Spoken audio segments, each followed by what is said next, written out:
Boa tarde a todos, aos que nos assistem. Eu tenho aqui tratado de alguns temas bastante polêmicos nas nossas falas aqui na Câmara Municipal, mas hoje eu quero falar aqui de um tema que tomou a pauta de toda a mídia essa semana, que foi a prisão do ex-presidente Luiz Inácio Lula da Silva.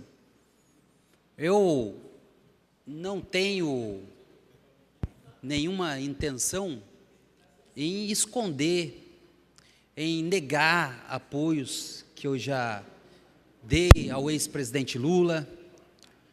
E, para mim, foi uma situação bastante difícil durante esses dias, porque, na verdade, quando ingressei no Partido dos Trabalhadores com 15 anos, a gente tinha o Lula como a maior referência dos partidos de esquerda aqui do nosso país. Tenho certeza que muitos que estão aqui já fizeram ou já votaram no ex-presidente Lula.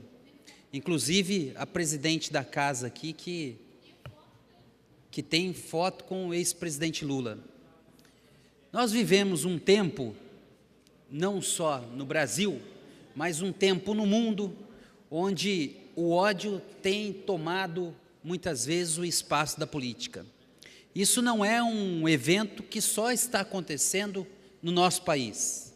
A França, por exemplo, já está experimentando o crescimento de uma direita que não escolhe as vias democráticas, que não escolhe os direitos e garantias individuais previstos na Constituição para fazer política, mas muitas vezes utiliza do debate simplista, utiliza de termos ofensivos, utiliza muitas vezes proximidade com o militarismo para poder desenvolver as suas ideias. Isso é um caminho muito perigoso que o nosso mundo hoje flerta. Nós tivemos na história da humanidade muitos líderes, e aí, vereador Abner, tanto faz ser de esquerda quanto de direita, mas líderes que no poder já não desempenhavam o papel democrático. Nós temos no mundo vários exemplos de governos que esqueceram da democracia e partiram para o militarismo, e são esses governos que provocaram as maiores atrocidades que o mundo já conheceu. Hitler na Alemanha, Mussolini na Itália, Pinochet no Chile, são líderes que esqueceram de que fazer política é conviver com as ideias muitas vezes em sentido contrário. É respeitar o direito das pessoas poderem opinar, é respeitar o direito das minorias, e nós vivemos uma onda mundial de que esse direito de minorias, esse direito de democracia está em jogo. Olha, aqui durante a sessão, eu estava folheando um jornal de circulação nacional e parece-me que está próximo de um conflito entre Estados Unidos e Rússia, o que era impensável quando estava na presidência da República dos Estados Unidos, Barack Obama, um presidente que surgiu das classes, um presidente negro, sendo o primeiro presidente negro da história dos Estados Unidos, que colocava um tom na política dos Estados Unidos internacional de pacificação, de conviver harmonicamente com os países. E os Estados Unidos elegeu um presidente que vai de forma contrária a essa política implementada pelo Barack Obama, mas quer espalhar o ódio contra os imigrantes nos Estados Unidos, contra os latinos nos Estados Unidos. Então é esse momento que vive a política global e que parece refletir aqui no nosso país. O ex-presidente Lula teve uma história brilhante, uma pessoa que saiu do Nordeste, num pau de arara, que contribuiu muito. Isso é fundamental que as pessoas conheçam a história. A resistência democrática ao período militar nasceu nas greves do ABC, com maior intensidade. Ali também se costurou as diretas já, que a gente rompia com o momento brasileiro autocrático, o momento que os militares que coordenavam o Brasil, e aqui quero fazer um parênteses, muitas pessoas falam, mas volta os militares para não ter corrupção. Mentira!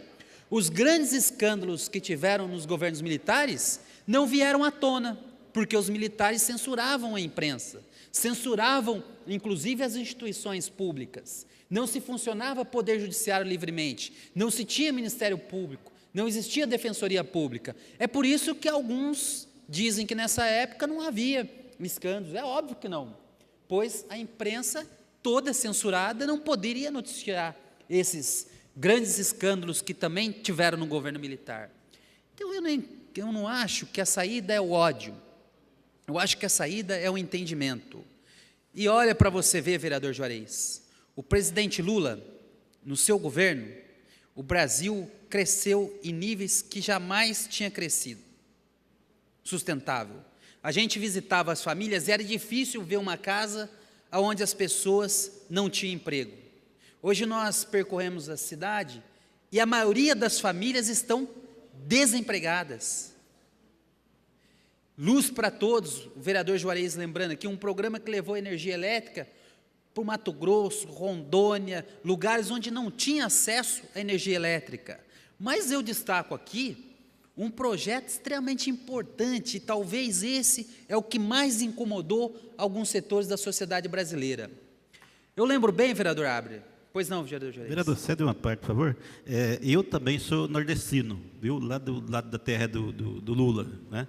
Eu fui para lá agora no final do ano, e o senhor precisa ver, eu morei até 18 anos na roça, não tive geladeira em casa, porque não tinha energia. Hoje vocês precisam ver, cara, é um verdadeiro paraíso. Então, se foi ruim para alguns estados, por exemplo, se o povo não reconhece, mas Norte e Nordeste em peso reconhece isso, viu?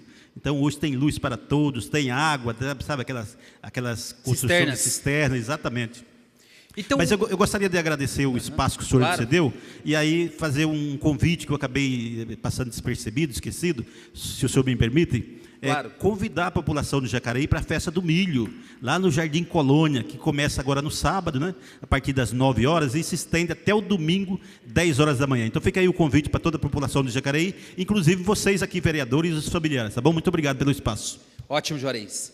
Então, o que eu estava voltando a falar aqui? Um projeto extremamente relevante foi que o presidente Lula conseguiu colocar aquele que nunca tinha sentado no banco da faculdade, não tinha acesso ao ensino superior, através do ProUni.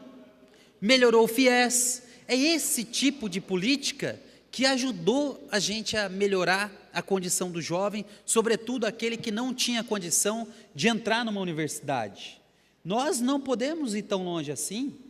Podemos voltar aqui a 10, 12 anos atrás, e esse vereador que vos fala aqui foi teimoso em fazer faculdade, porque eu lembro que era um tempo em que o pobre, em que a pessoa que menos tinha, o trabalhador, não tinha acesso ao ensino superior. O Lula rompeu com isso no nosso país. Então, hoje, o ensino superior, ele é acessível também às camadas mais populares da nossa sociedade. Porque nesse país, ter um curso superior era privilégio para poucos. E, na verdade, esse deve ser um direito universal a todas as pessoas. O presidente Lula criou mais de 1.000 escolas técnicas no nosso país. Desde o início da República até o governo do presidente Lula, não tinham sido criadas 50. O nosso país, quando isso, as pessoas que viajavam para fora, voltavam dizendo que a opinião internacional era de que o país estava numa outra rota. Por quê? Combinou-se desenvolvimento econômico e inclusão social. Esses dois eixos é que foram defendidos no governo do presidente Lula. Então eu penso que nós estamos agora vivendo um momento de muita dificuldade. Eu não acho que o presidente Lula tem que estar acima da lei, mas também não acho que o presidente Lula tem que estar abaixo da lei. O presidente Lula precisa estar nos limites da lei. E eu poderia enumerar aqui uma série de irregularidades que tiveram no processo. Vou dar uma aqui. Eu tenho processos aqui em primeira instância simples, de pensão, por exemplo, contra o INSS, que está há 3 anos tramitando. Nem subiu para a segunda instância. Nem subiu. Tenho certeza aqui que muitos de vocês já tiveram processo na justiça e sabem o tempo que demora. E o processo do presidente Lula foi julgado em primeira e segunda instância num prazo recorde de 2 anos. Ora, será que não há aí um tratamento diferenciado, mas no sentido de acelerar para perseguir? Não são todos os juristas, não são todos os advogados, todos os juízes que concordam com a forma que está caminhando o processo. Inclusive, foi uma votação extremamente apertada no STF, de 6-5. Então, eu penso que a gente precisa restabelecer nesse país uma política de respeito às pessoas. Estava vendo aqui hoje, vereador Rodrigo Salomão, o governador Alckmin está deixando o cargo agora. Imediatamente um procurador federal, do Ministério Público Federal, já requereu em caráter urgente o processo do Alckmin, porque quer continuar essa investigação. Então há também por trás disso uma negação, uma cassação, que a política não serve para nada. Mas pelo contrário, a gente conhece muitos políticos honrados, políticos que cuidam do nosso país, que são bons deputados, são bons vereadores. Então nós não podemos nunca fazer com que o poder político seja diminuído, mas que ele não esteja acima, mas também esteja respeitado. Então eu quero aqui me solidarizar com a prisão do ex-presidente Lula, e que eu desejo para ele é que ele não seja nem acima e nem abaixo da lei, mas que seja aplicada a lei com responsabilidade no nosso país. Muito obrigado.